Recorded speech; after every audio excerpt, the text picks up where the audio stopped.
Today on the Stay at Home Chef, I'm showing you how to make perfect peach pie. I've got a couple of tricks up my sleeve today that I'm going to share with you for making the perfect peach pie. You are going to love it. To start, you'll need to peel, pit, and slice 3 pounds of peaches. Now, you can always blanch your peaches to make them easier to peel, but I find that it's a lot easier to damage your peaches that way, and I can peel, pit, and slice 3 pounds of peaches about as fast as it takes to get a large pot of water to a boil. Once you get all of your peaches peeled, pitted, and sliced, you'll want to transfer them all to a large mixing bowl. Then add in a tablespoon of freshly squeezed lemon juice, 1 cup of brown sugar, 2 tablespoons of cornstarch, which will act as a thickening agent, half a teaspoon of ground cinnamon, 1/4 teaspoon of ground nutmeg, and just a pinch of salt. And toss this all together. Stir until all of those individual ingredients are mixed in, and you'll notice some of the peaches are breaking up. That's totally okay. And then we're gonna set this aside. Next, we're gonna move on to making our pie crust. You can either do this by hand with a pastry cutter, or today I'm gonna do it in the food processor, which, let me tell you, it's a lot easier. You'll need 2½ cups of all-purpose flour, and I'm just gonna pour this into the bowl of my food processor. You'll also need 2 tablespoons of sugar and 1 teaspoon of salt. Then we're gonna put the lid on and then just give this a few quick pulses to combine. Then it's time to add in our fat. I find that the best, most flakiest pie crust has a combination of both butter and shortening. You want to cube your butter, so you just slice it down in half lengthwise, and then I stack them up and slice them in half lengthwise again, and then cut into little cubes. Cutting it into cubes will help it mix in with the flour mixture so we don't get any clumps of fat. I'm using 12 tablespoons or 1½ sticks or 3/4 cup of cold butter. I like to give this just 4 or 5 pulses before adding in the shortening. You want both your butter and your shortening to be super cold, so I just measure my shortening out in a measuring cup and pop it into the freezer for a little bit before making my pie crust. Then, just like the butter, it helps if it's not all in one giant clump, so I like to break it up a little bit with a butter knife. It doesn't really matter how you do it and how perfect you are, just get little clumps in there. Then we're gonna pulse this until the mixture resembles sand or cornmeal. You can see that it looks kind of like a sandy beach in here. Next, it's time to add in our liquids, and I use a secret ingredient in all of my pie crusts that make them foolproof. And that secret ingredient is vodka. You want to pour in your vodka while it's mixing. And don't worry, all of the alcohol will bake out of the pie crust. So you'll need 1/4 cup of chilled vodka, and then you'll also need 1/4 cup of chilled water.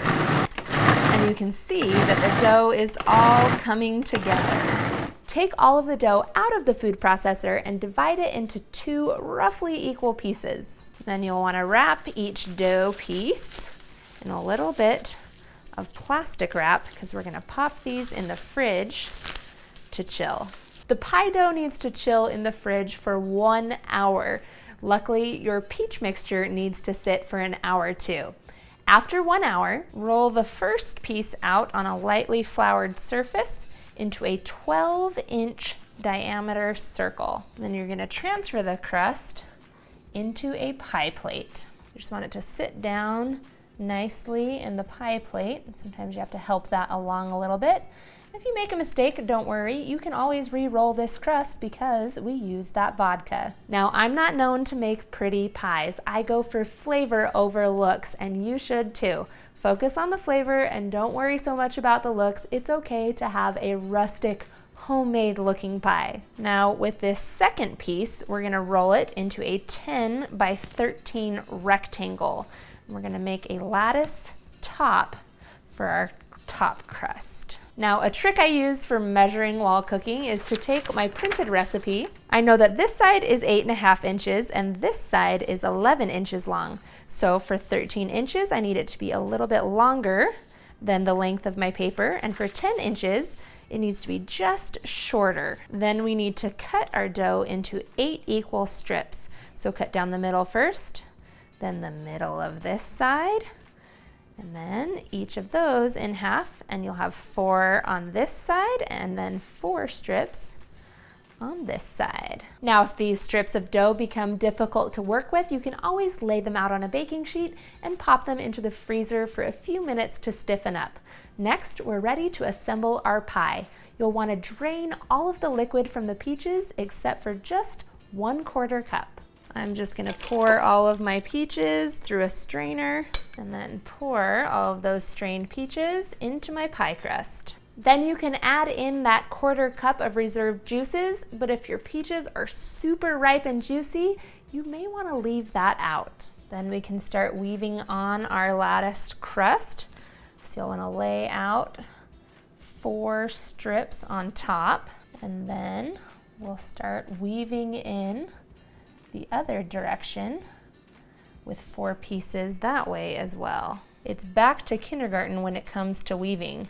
You want to make sure that you're going every other one. Then you can use some kitchen scissors to trim off all of the excess around the edges. Then you just want to roll in the edges and we'll pinch it all together in here and make our rustic little crust. If you want to go the extra mile and make a super pretty pie, more power to you. Now, even though our pie is rustic, we want it to have a nice shiny finish. So I'm whisking together 1 egg white with 1 tablespoon of water. Once the egg white is all frothy, you want to take a brush and brush it onto the crust. You want to make sure you get the sides and all of the edges and get everything coated with a thin layer of the egg wash. And then to finish off your pie, you want to sprinkle on 1 tablespoon of sugar onto the crust. And once again, you want to get all of the lattice work and the edges. Put your pie plate onto a baking sheet in case any of the liquids boil over when cooking. Next, we're going to start this out baking in a 425-degree oven for 25 minutes. After 25 minutes, reduce the oven temperature to 375 degrees Fahrenheit and let the pie finish baking for 30 to 35 minutes. Transfer the finished pie to a wire rack to cool completely, and then you're ready to eat.